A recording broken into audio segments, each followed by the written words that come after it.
नमो अर्हन्ताणं नमो सिद्धाणं नमो आयरीयाणं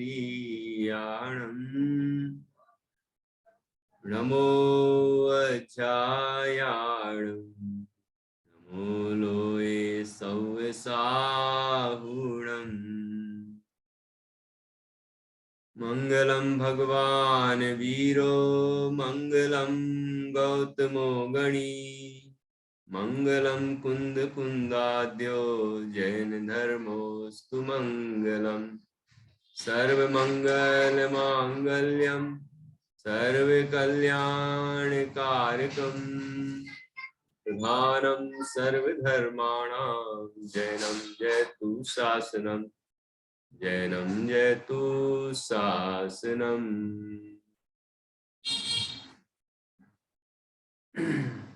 इंद सदवंदियाणं त्रिभुवन हिद मधुर विशद वकाणम् अन्तातीत गुणाणं नमो जिणाणं जिद भवाणम्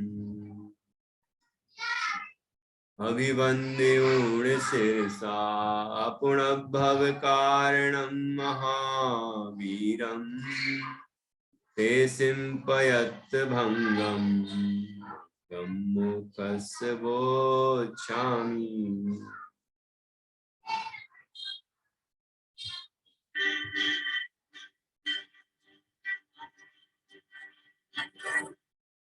आचार्य श्री कुंद कुंद देव द्वारा रचित यह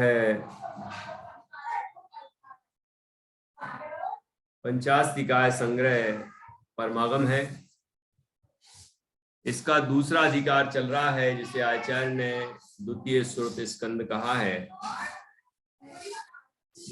इसके अंतर्गत 9 पदार्थों का वर्णन किया है।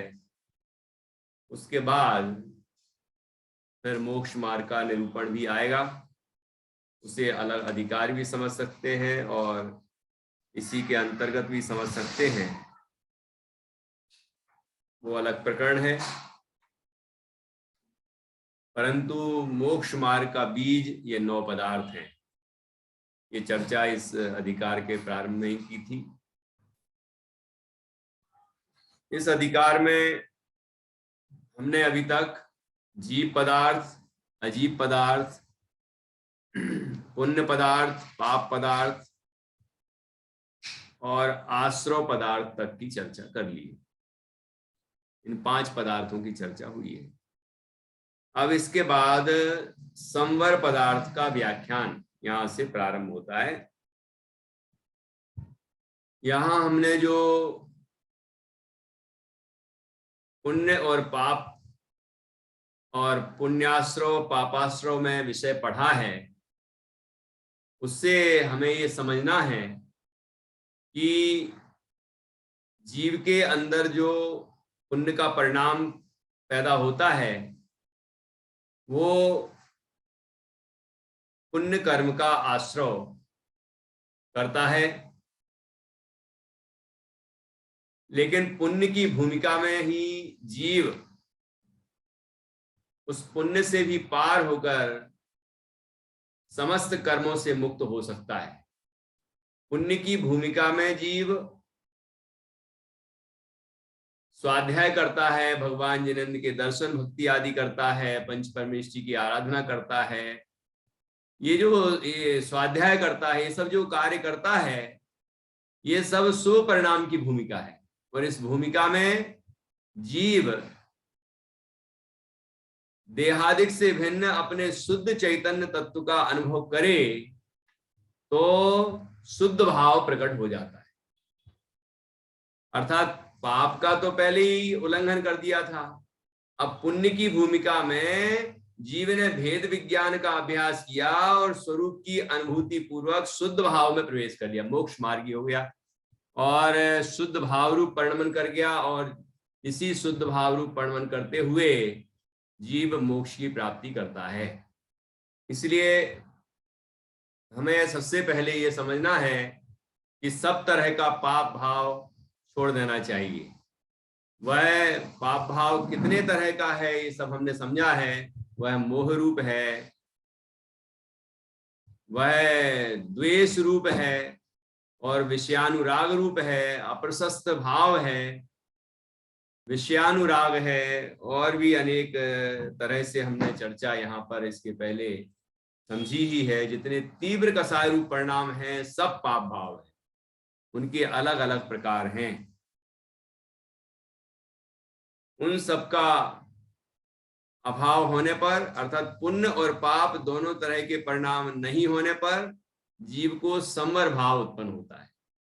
इसकी चर्चा यहाँ संवर पदार्थ व्याख्यान में की गई है। 141वीं गाथा है।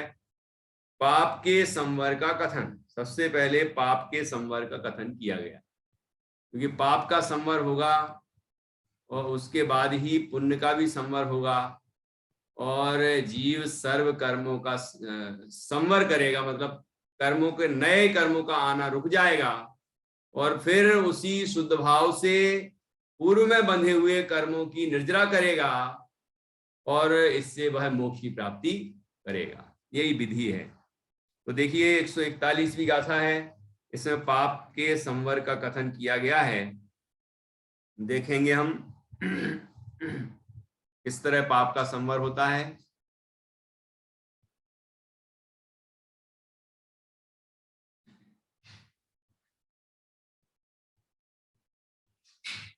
अथ संवर पदार्थ व्याख्यानम। इंद्रिय कसाय सन्ना निगदिहा निगहिदा निगहिदा जेहिं सुट्ठुमा गम्मी निगहिदा जेहिं सुट्ठुमा गम्मी जावत्तावत्तेसिं जावत्तावत्तेसिं पीदं पावासवच्छिद्दम् पिहिदं पावासवच्छिद्दम् इंद्रिय कसाय सर्णा ऋणिगहिदात् ते जेहिं सुट्ठुमा गम्मी यावत्तावत्तेसिं पिहिदं पावासवच्छिद्दम्। इंद्रिय कसाय सर्णा, क्या क्या तीन नाम अभी पिछली गाथा में आए थे, तो यहाँ पर नाम लिए तीन। इंद्रिय, इंद्रिय, कसाय और सर्णा। तो इंद्रियां, कसाय और संज्ञाएं। तो ऋणिगहिदा, ऋणिगहिदा अर्थात निग्रह करना। तो इंद्रिय, कसाय और संज्ञा का निग्रह करना, मतलब उनके उस तरह के परिणामों को रोकना।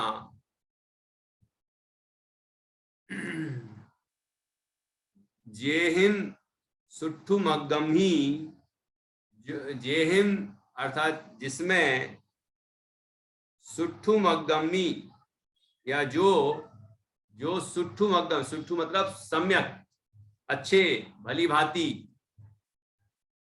मगम्ही मार्ग में, जो अच्छे मार्ग में इंद्रिय, कसाय और संज्ञा का निग्रह करके जावत तावत तेहिम तेसिम की जितना भी उनका निग्रह करते हैं, जावत मतलब जितना उनका निग्रह करते हैं, तावत अर्थात उतना ही, तेसिम पीदम पावासवच्छिद्दम उतना ही, पापाश्रव का छिद्दम अर्थात पापाश्रव को छेदते हैं। इस तरह से पापाश्रव, उतना पापाश्रव का छिद्र उनका बंद होता है। अच्छा, पावासवच्छिद्दम, पापाश्रव का छेद मतलब जिस द्वार से पाप आते हैं, पाप कर्म आते हैं और पाप भाव उत्पन्न होते हैं, उसको पीदम अर्थात उसको बंद कर देता है, अर्थात पापाश्रव को बंद करता है। पापाश्रव नहीं होना वो संवर है, पुण्याश्रव की बात भी आएगी। नहीं तो आप सोचें कि पापाश्रव का अभाव ही संवर हो गया तो पुण्याश्रव चलता रहे, है ना? नहीं, पहले पापाश्रव का संवर होना चाहिए। ये चर्चा हमने पहले भी अभी की है, ठीक है ना? क्योंकि पाप की भूमिका में जीव को धर्म के परिणाम आते ही नहीं, अर्थात धर्म के परिणाम नहीं आते मतलब धर्म की भावना रूप शुभ परिणाम नहीं आते, कि वो पुण्य की भूमिका में तो आएंगे। पाप की भूमिका में तो तीव्र कसाय रूप भाव है, उसमें धर्म के परिणाम थोड़ी आते हैं। उसमें ऐसा थोड़ी लगता है कि मैं धर्म करूं, मैं भेद विज्ञान करूं, मैं मोक्ष प्राप्त करूं। ऐसे पाप भाव जब प्रबल होंगे तो उस समय ऐसे परिणाम थोड़ी आते हैं। जब वो कसाय मंद होती है वो तभी ये परिणाम आते हैं, और मंद कसाय को ही तो पुण्य परिणाम कहते हैं। तो जब मंद कसाय होती है तभी इस तरह के परिणाम आते हैं कि मैं मोक्ष की प्राप्ति करूं। इसलिए यहाँ सबसे पहले पाप आश्रव के छिद्र बंद कर रहे हैं। छिद्र का मतलब है कि पापाश्रव जिस द्वार से आते हैं, मतलब पाप का आश्रव जिस द्वार से होता है उस द्वार को पहले बंद कर दो। तो जितना जितना इंद्रिय कसाय और संज्ञा का निग्रह होता है उतना उतना पापाश्रव का छिद्र बंद होता है। ठीक है, देखिए बहुत सुंदर गाथा है, इसका अन्वयार्थ पढ़ते हैं फिर टीका पढ़ेंगे। जो भली भांति मार्ग में रहकर इंद्रियां कसायों और संज्ञाओं का जितना निग्रह करते हैं उतना पापाश्रव का छिद्र उनको बंद होता है। बंद नहीं, बंद होता है। धा लिखा है वहां, ये दा होना चाहिए, ठीक है? मेरे ग्रंथ में दा है, और बंद होता है ही होना चाहिए, बंद होता है नहीं, बंद होता है, आना रुक जाता है। ठीक है, क्या कह रहे हैं? जो भली भांति मार्ग में रहकर, अर्थात मोक्ष मार्ग में प्रवर्तन कर रहा है। तो मोक्ष मार्ग में भी पापाश्रव होते हैं क्या? तो बताया था ना कि ज्ञानी को भी हो सकते हैं, है ना? उससे बचने के लिए ही वो भूमिका अनुसार सुपरिणाम रूप प्रवर्तन करते हैं। तो अब चौथे गुण स्थान वाले को तो पाप परिणाम होते हैं, पांचवे वाले को थोड़े कम होते हैं, छठवे आदि से नहीं होते हैं, है ना? तो जितने होते हैं उतने ही बंद करने ना, वो बंद ही तो हो गए, जितने नहीं हो रहे वो बंद हो गए, ठीक है नहीं? तो देखिए, जो भली भांति मार्ग में रहकर पांच इंद्रियों के विषय के सेवन रूप परिणाम, कसायों क्रोध मान माया लोभ आदि जो कसाय हैं, और संज्ञा जो 3 संज्ञाएं कही थी, नहीं 4 संज्ञाएं कही थी, कौन कौन सी? आहार, भय, मैथुन और परिग्रह, इन 4 संज्ञाएं, है ना? इनका जितना निग्रह करता है, मतलब इस रूप प्रवर्तन जितना नहीं करता है, इनमें उपयोग नहीं लगाता है, ठीक है, इन रूप परिणाम नहीं करता है, उतना ही पापाश्रव का छिद्र बंद होता है। ठीक है, देखिए टीका पढ़िए निधि जी, डॉक्टर निधि जी, टीका। टीका। पाप के अनंतर होने से पाप के ही संवर का यह कथन है, अर्थात पाप के कथन के पश्चात तुरंत होने से यहाँ पाप के ही संवर का कथन किया गया है। मार्ग वास्तव में संवर है, उसके निमित्त से उसके लिए इंद्रियों, कषायों तथा संज्ञाओं का जितने अंश में अथवा जितने काल निग्रह किया जाता है उतने अंश में अथवा उतने काल पापाश्रव द्वारा बंद होता है। इंद्रियों, कषायों, यहाँ पर भी स्पेलिंग मिस्टेक है, पापाश्रव द्वार बंद होता है, ठीक है, द्वारा नहीं, ये जम भी नहीं रही भाषा, पापाश्रव द्वार बंद होता है। इंद्रियों, कषायों और संज्ञाओं भाव पापाश्रव को द्रव्य पापाश्रव का हेतु निमित्त पहले 140वीं गाथा में कहा था। यहाँ इस गाथा में उनका निरोध इंद्रियों, कषायों और संज्ञाओं का निरोध, भाव पाप संवर, द्रव्य पाप संवर का हेतु अवधारणा समझना। ठीक है, चलिए फिर समझते हैं इसको कि पाप के अनंतर होने से, अनंतर का अर्थ है तुरंत बाद। अभी अभी पापाश्रव की चर्चा हुई थी, पापाश्रव के पहले पुण्याश्रव की बात की थी।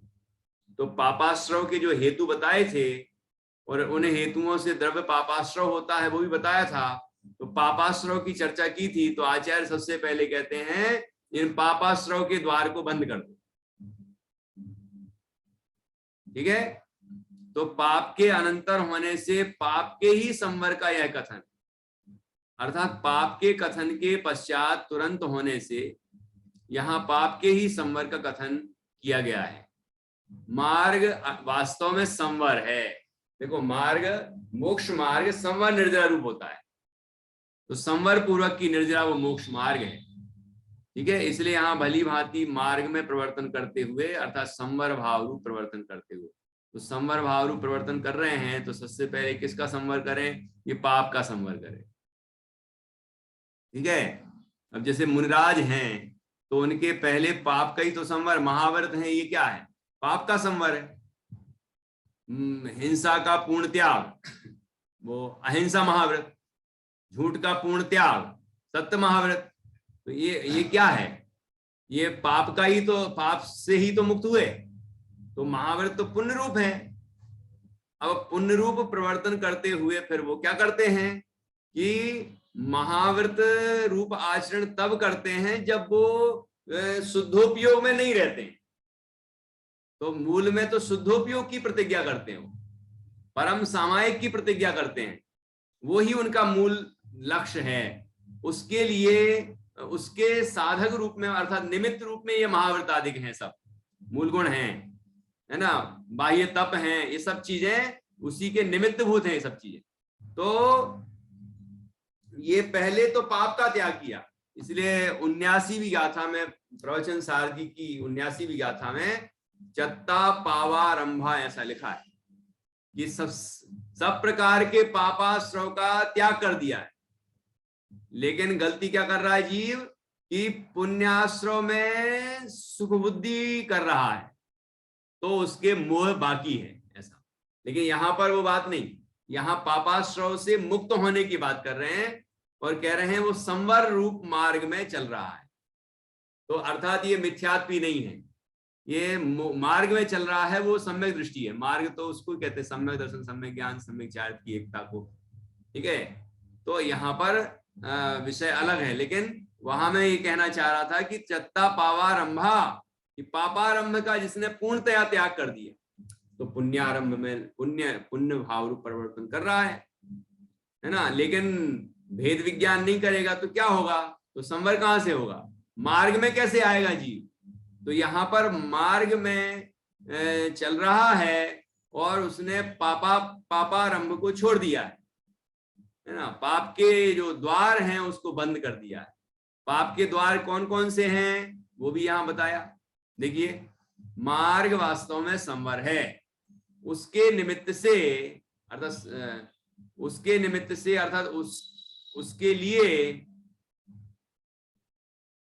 इंद्रियों, कषायों तथा संज्ञाओं का जितने अंश में अथवा जितने काल निग्रह किया जाता है, उतने अंश में अथवा उतने काल पापाश्रव द्वार बंद होता है।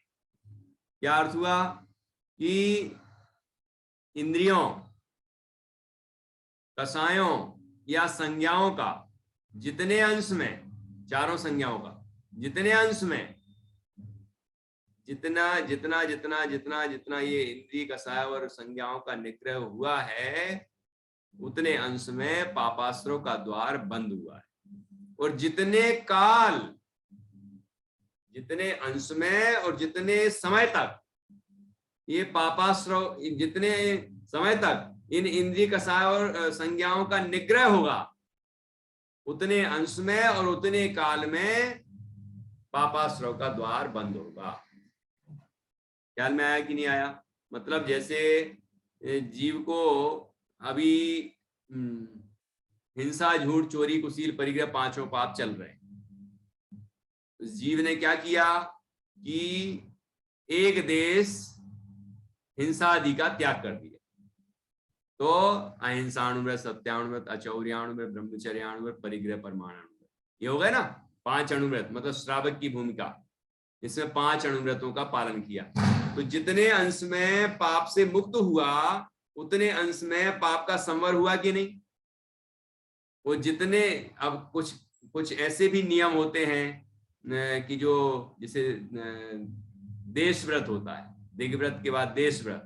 तो दिग्व्रत में तो 10 दिशाओं की मर्यादा ली जाती है गमनागमन की, लेकिन देश व्रत में घड़ी, घंटा, महीना, वर्ष, है ना, आदि के लिए, और किसी गली में, किसी मोहल्ले में जाने का निषेध करता है, त्याग कर देता है कि आज मैं घर से बाहर नहीं निकलूंगा, आज मैं इस कॉलोनी से बाहर नहीं जाऊंगा इत्यादि, आज मैं इस शहर से बाहर नहीं जाऊंगा। तो ऐसा इस तरह से किसी काल विशेष के लिए उसने पापारंभ छोड़ा, तो अब उस क्षेत्र के बाहर से उसका पूरा संबंध टूट गया।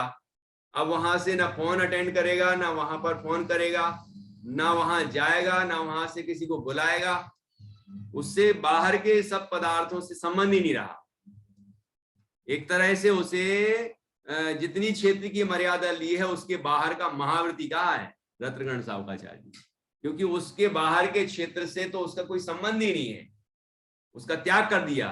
तो जितने अंश में और जितने काल में उसने पापाश्रव का त्याग किया है ना, उतने काल, उतने अंश और उतने काल में वह पापाश्रव के छिद्र को बंद करता है। ख्याल में आ रहा है कि नहीं, क्या कह रहे हैं? तो और समझाया है आगे कि इंद्रियों, कषायों और संज्ञाओं ये क्या कहलाती हैं? भाव पापाश्रव को। क्योंकि यहाँ ये जो इंद्रियां, कषाय और संज्ञाएं लिखी हैं, इनमें भाव रूप परिणाम समझना। 5 इंद्रियां वो द्रव्य इंद्रियां हैं, और 5 इंद्रियों के निमित्त से प्रवर्तन करने वाला ज्ञान वो भावेंद्रियां है। उस भावेंद्रिय के माध्यम से, अर्थात ज्ञान के माध्यम से क्या करता है कि 5 इंद्रिय के विषयों को जानता है, और फिर क्या करता है, उन इंद्रिय के विषयों को भोगता है। ख्याल में आया कि नहीं? तो जब ये परिणाम होते हैं तो पाप का आश्रय होता है।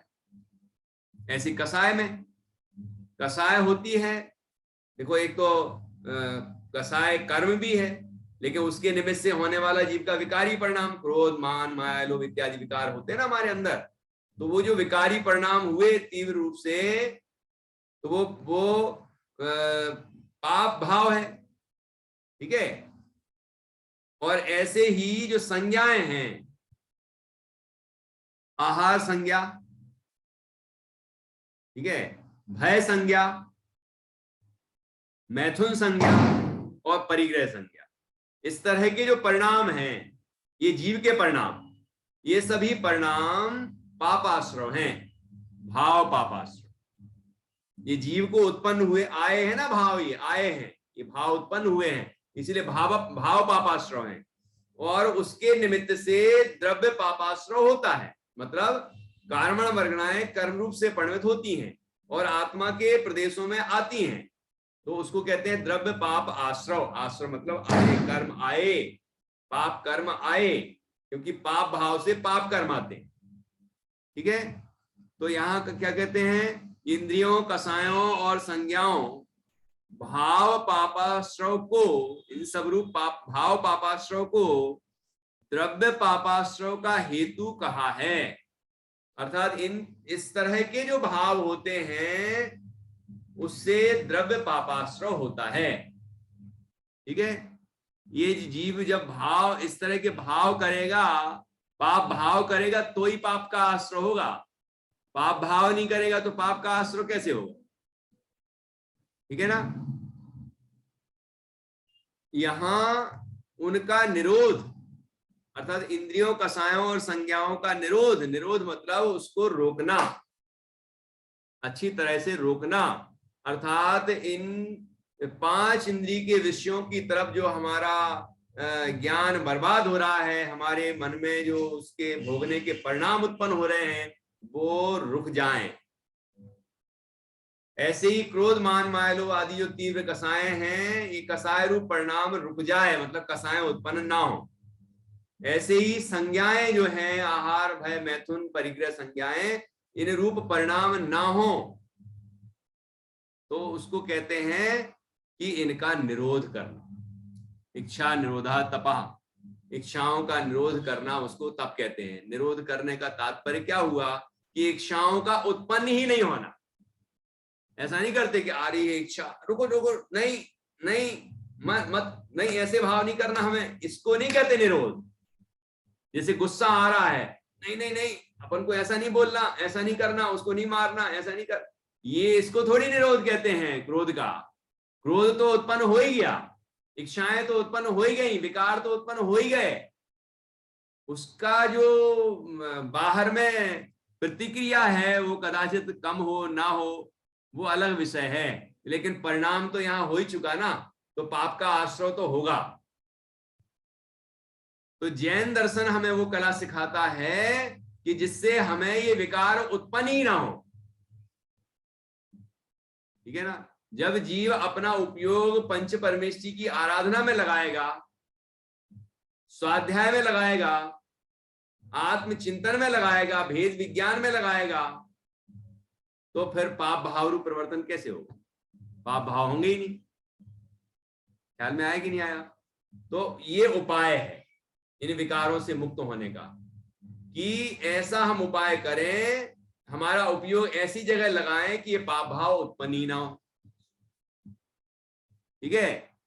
और हम ऐसे स्वरूप, ऐसे तत्व में अपना उपयोग लगाएं जो पुण्य पाप से पार हो, तो फिर वितराग परिणाम उत्पन्न होगा, आनंद होगा, संवर होगा, निर्जरा होगी। वहां पाप का ही संवर नहीं होगा, सभी का संवर हो जाएगा, सभी पाप सभी कर्मों का संवर होगा। उसकी चर्चा भी आगे आएगी। अभी इतना कि यहाँ कह रहे हैं इंद्रियों, कसायों और संज्ञाओं रूप जो भाव पापाश्रव है, उसको द्रव्य पापाश्रव का हेतु कहा था। यहाँ उनका निरोध अर्थात इंद्रियों, कसायों और संज्ञाओं का निरोध भाव पाप संवर, भाव पाप संवर है वो। आश्रव निरोधा संवरः, आश्रव का निरोध वह संवर है, आश्रव नहीं होना ही संवर है। ठीक है? जिन परिणामों से कर्म का आश्रव होता था वो परिणाम ही उत्पन्न नहीं होंगे तो नया कर्म कहां से आएगा? जब जीव को वितराग परिणाम उत्पन्न होगा, यहाँ यदि जो प्रकरण चल रहा है पाप के आश्रव के निरोध का, तो पुण्य परिणाम जब हो रहा होगा तो पाप परिणाम हो ही नहीं रहा। पाप परिणाम जब हो ही नहीं रहा तो पाप का आश्रय कैसे होगा? ख्याल में आया? तो जिसका आश्रय नहीं होगा उसका संवर कहलाएगा। पाप का आश्रय नहीं हो रहा है तो पाप का संवर हो रहा है। संवर अच्छी तरह से रोकना, तो पाप भावों को अच्छी तरह से रोका गया है, ऐसा रोका गया है कि वो उत्पन्न ही नहीं हुए। ठीक है? तो भाव पाप संवर जब होता है तो द्रव्य पाप संवर भी होता है। मतलब जब जीव के अंदर भाव पापाश्रय नहीं हुआ, वो भाव पापाश्रय रूप परिणाम उत्पन्न नहीं हुए और भेद विज्ञान और वैराग्य रूप परिणाम हुए, शुद्ध भाव हुए, तो उससे नए कर्मों का आना रुक गया। जब भाव पापाश्रय नहीं हुआ तो द्रव्य पापाश्रय भी नहीं हुआ, तो भाव पापाश्रय का रुकना वह कहलाएगा द्रव्य भाव संवर, भाव पाप संवर कहलाएगा। और जो द्रव्य पापाश्रय नहीं हुआ उस तो कहलाएगा द्रव्य पाप संवर। ख्याल में आएगा? अर्थात भाव पाप संवर होता है जब भाव में, जब पाप भाव उत्पन्न ही नहीं होता है तब नए कर्मों का आगमन भी नहीं होता, आगमन होना बंद। ख्याल में आया? इसी को यहां कहा कि भाव पाप संवर द्रव्य पाप संवर का हेतु अवधारणा अर्थात समझना चाहिए। ठीक है, तो हमें तो उपाय करना है। अंधेरे को भगाने के लिए क्या करना है? डंडा उठाओ और अंधेरे को भगाओ, ये करना है? डंडा उठाओ और अंधेरे को भगाओ, अंधेरा भाग जाएगा? नहीं भागेगा। अंधेरे को नहीं भगाना है, फिर क्या करना है? उजाला करना है। जैसे ही लाइट जलेगी अंधेरा गायब, जैसे ही सूर्योदय होगा अंधेरा गायब, जैसे ही संवर भाव उत्पन्न होगा, यहां पाप संवर की बात है ना, तो जैसे ही भाव पाप संवर होगा वैसे ही द्रव्य पाप संवर अपने आप हो जाए और भाव पाप आश्रय होना बंद हो जाएगा। ख्याल में आया? संवर होगा तो आश्रय नहीं होगा। ठीक, इस तरह की बहुत सुंदर चर्चा यहाँ पर की गई है। देखिए जैन दर्शन का ये विज्ञान है ना, इस तरह का ये कितनी सुंदर तरकीब है कि जिसको हमें नष्ट करना है उसकी तरफ देखना ही नहीं है, देखना भी नहीं है। क्या करना है कि जिसके आश्रय से वो विकार उत्पन्न ही नहीं होता उसका आश्रय करना है। जब हम पंच परमेष्टि की आराधना करेंगे तो 5 पाप नहीं होंगे, पंच इंद्रिय के विषय नहीं होंगे। ठीक, तो ये सब जो विकार हैं ये सब भी नहीं होंगे, मतलब पाप रूप विकार नहीं होंगे। तो जब वो होंगे ही नहीं तो फिर उन संबंधी आश्रय भी नहीं होगा। और यदि हमें सर्व विकारों का संवर करना है तो क्या करना होगा कि जो जैसे वो परमात्मा है ऐसा ये बना बनाया परमात्मा जो स्वभाव से विद्यमान है, ऐसा शुद्ध चैतन्य निजात्मा, उसका हम श्रद्धान ज्ञान और उसमें लीनता करेंगे तो ना पाप भाव होगा, ना पुण्य भाव होगा, वीतराग भाव होगा। ये विधि है जैन दर्शन, ठीक है ना। तो इसकी चर्चा भी आगे आएगी।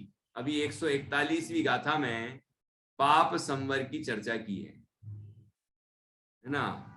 पाप संवर किस तरह होता है ये विधि यहाँ पर बताई गई है।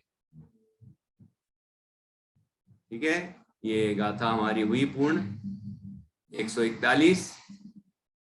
अब 142वीं गाथा आएगी इसके बाद, जिसकी चर्चा हम करेंगे और उसमें संवर का सामान्य स्वरूप बताया जाएगा। अभी तो पाप संवर की चर्चा कर ली क्योंकि पाप का प्रकरण अभी अभी हुआ था, तो आचार्य ने सीधा पहले नंबर पाप के संवर का उपाय बता दिया है ना। और अब पूरा जो संवर है वो समझाया जाएगा और उसके बाद फिर ये सामान्य रूप से संवर, फिर विशेष रूप से संवर, वो बहुत जोरदार चर्चा है। मतलब ये जो आने वाली 2 गाथाएं हैं इनमें संवर का बहुत सुंदर सारभूत स्वरूप बताया गया है, जिसमें जो अभी अभी हमने थोड़ी सी और चर्चा की है कि किस तरह से पूर्ण संवर होता है, वो चर्चा भी यहाँ आई है। ठीक है ना, क्योंकि सर्व विकारों से मुक्त होना है हमें। सर्व विकारों का होना ही नहीं होना वही भाव संवर है ना, पूरी तरह से संवर कहलाएगा। ठीक है, तो इसकी चर्चा हम अभी करेंगे। अभी किसी को प्रश्न हो तो बोलिए। संगीता जी। अच्छा, इस संवर ज्ञानियों को ही होता है ना, ज्ञानी को नहीं होता? बिल्कुल सही, संवर ज्ञानी को ही होता है। अब आप जैसे हम पुण्य भाव रूप प्रवर्तन करते हैं तो पाप भाव नहीं होते, तो पाप नहीं हुए, ये तो पाप का संवर हुआ ना, तो इसको हम कह सकते हैं। लेकिन संवर तो मोक्ष मार्ग में ही होता है। अभी लिखा था ना, जो बलि मार्ग में रहकर, तो मार्ग तो सम्यक दर्शन से ही प्रारंभ होता है। सम्यक दर्शन ज्ञान चारित्राणि मोक्ष मार्ग, तो वहीं से ही उसी में ही संवर होगा। ठीक है ना। लेकिन अब जैसे हमने पुण्य भाव किया और पाप भाव रूप प्रवर्तन नहीं किया, तो पाप भाव रूप प्रवर्तन नहीं किया तो इसका मतलब ही संवर हो गया कि पाप का संवर। और निर्जरा भी होती है, अज्ञानी को भी निर्जरा होती है इस तरह की। तो संवर निर्जरा होते हैं ना अज्ञानी को भी। वो कैसी निर्जरा होती है कि की स्थिति पूरी हुई, उदय में आया और खिर गया फल देके, तो इसको कहते हैं वो सभी पाक निर्जरा। फलदान सहित जो निर्जरा होती, फल दे के खिर जाते हैं कर्म, ये भी निर्जरा है, ये भी है ना। और अकाम निर्जरा अज्ञानी को भी होती है। तो इसलिए जब निर्जरा होती है तो संवर भी होता है। तो इस तरह का समझना। तो जैसे अज्ञानी को निर्जरा कह दी है, सभी पाक निर्जरा है ना, और अकाम निर्जरा, ऐसे यहाँ पर अज्ञानी को इस तरह का संवर भी हो जाएगा कि पाप भाव नहीं हुआ, वो पाप का संवर।